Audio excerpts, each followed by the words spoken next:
Hello friend, welcome to my channel Ratna kitchen food cooking. কেমন আছো তোমরা? আশা করি ভালো আছো, আমিও ভালো আছি। আজকে তোমাদের কাছে একটা চিকেন রেসিপি শেয়ার করতে চলে এসেছি। চলো তাহলে শুরু করি রেসিপিটা। এখানে আমি কড়াই নিয়ে নিয়েছি, কড়াইটা গরম হয়ে গেছে আমার। প্রথমে একটা শুকনো মশলা তৈরি করে নিব। আমি এখানে ধনে দিয়ে দিলাম 2 চামচ, ছোটো চামচের, আর 2 চামচ জিরা দিয়ে দিলাম, আর মৌরি দিয়ে দিব 2 চামচ করে দিয়েছি। ছোট চামচগুলো 4 চামচ হয় সেই চামচের। আর 3টে দিয়েছি এলাচ, ছোট এলাচ একটা কাঠ, আর লবঙ্গ দিয়েছি, আর গোলমরিচ দিলাম, আর শুকনো মরিচ দিয়ে দিব। দিয়ে ভালো করে ফ্রাই করে নিব একটু।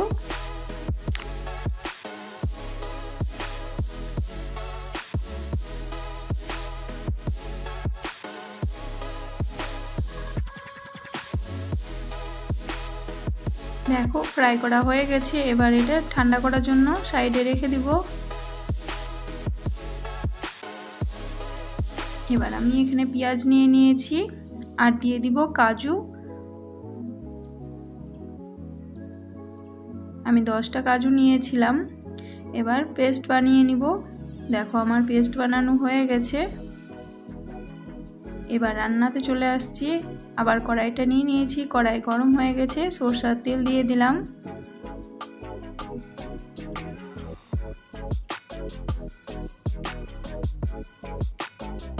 দুটো তেজপাতা দিয়েছি, আর একটা কাঠ দিয়েছি। এবার ভালো করে গরম করে নিব। পেঁয়াজ আর কাজুর যে পেস্ট বানিয়ে রেখেছিলাম সেটাকে দিয়ে দিলাম।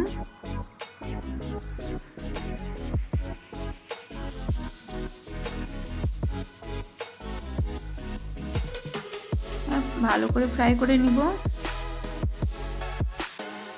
কাঁচা পেঁয়াজের গন্ধটা চলে যাওয়া পর্যন্ত ফ্রাই করতে হবে।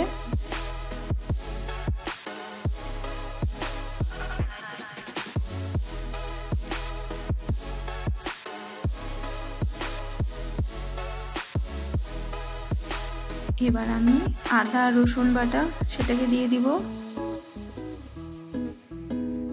আদা রসুন বাটা ভালো করে মিক্স করে নিয়েছি। এটাকেও ফ্রাই করতে হবে ভালোভাবে। দেখো সাইড থেকে তেল ছেড়ে দিয়েছে, তার মানে ভালোভাবে ফ্রাই করা হয়ে গেছে আমার। এবার যে শুকনো মশলাটাকে তৈরি করেছিলাম সেটাকে দিয়ে দিব। ভেজে রেখেছিলাম শুকনো মশলা, সেটাকে আমি মিক্সিতে পিষে নিয়েছি, দিয়ে দিলাম। এবার ভালো করে নেড়ে নিব। এখানে আমি দই দিয়ে দিচ্ছি। আমি গ্যাসের ফ্লেমটাকে অনেকক্ষণ আগে থেকে লোতে রেখেছিলাম, তার জন্য দইটা এরকম দিয়ে দিলাম। ফাটবে না, গ্যাসের ফ্লেমটা লো থাকলে না দইটা ফাটে না।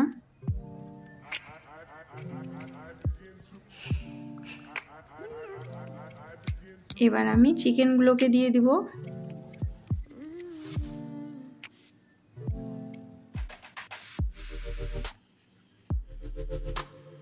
এবার হলুদ পাউডার দিয়ে দিলাম, আর কাশ্মীরি লাল মির্চ পাউডার দিয়ে দিলাম। এবার ভালো করে নেড়ে নিব।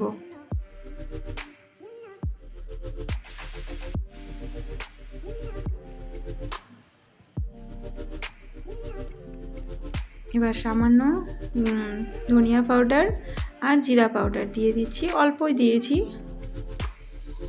এবার পরিমাণ মতন লবণ দিয়ে দিব।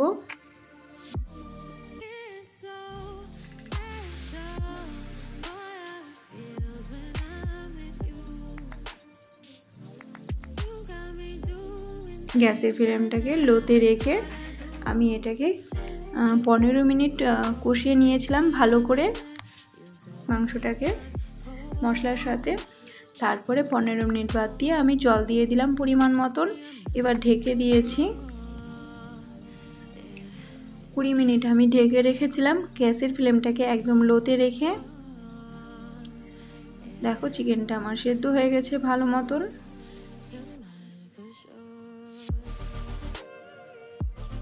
এবার আমি আমুল ক্রিমটা দিয়ে দিব।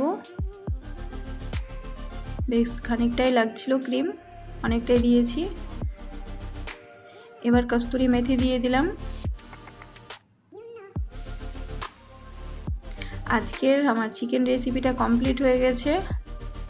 তোমাদের কেমন লেগেছে আশা করি ভালো লাগবে, কমেন্ট করে বলে দিও।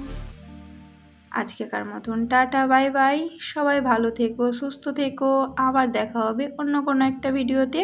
টাটা।